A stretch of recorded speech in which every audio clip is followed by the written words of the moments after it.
if we all come along and we say, okay, we want all our children to be, well adjusted and successful and confident and do well and all this kind of stuff, everyone would agree on that, I guess. They all want their children to do well. Right. And be, Right. So that's kind of how they sell these things to us. Right. Right. But what does that mean? What does a healthy worldview mean? I'm pretty sure their worldview and my worldview is different.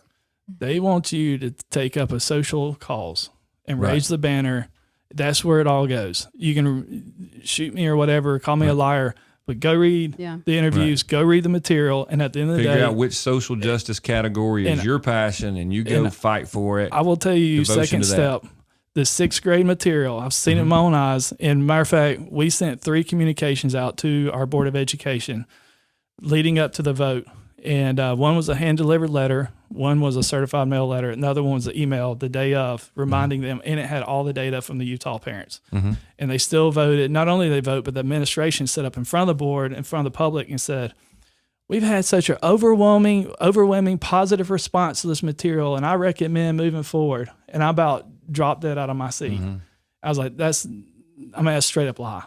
So with the SEL material, like whenever they implement this stuff into our schools, like you said earlier, you can't pull it back out once it's in there. And then that's when that material changes. And so that social justice stuff in the 6th grade material. All right. So Mount Brook's only going to use K through 6. Okay. Because 7 and 8 is really nasty. All Okay. right. So they know.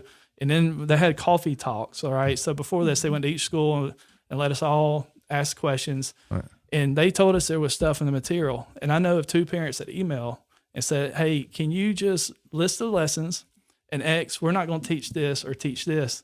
And they refused to do it. They refused to respond. And we was talking about transparency earlier in the ADL stuff or the No Place for Hate program. If they would have just communicated, a lot of that stuff would have just flown over. If they would have just communicated back, say, "Hey, these are the 2 or 3 things, the other ones, would be fine, but these are kind of the big whoppers here. Right. We're going to remove those." I think parents would be like, okay. But instead Right. they got Somebody's looking defensive. out for us.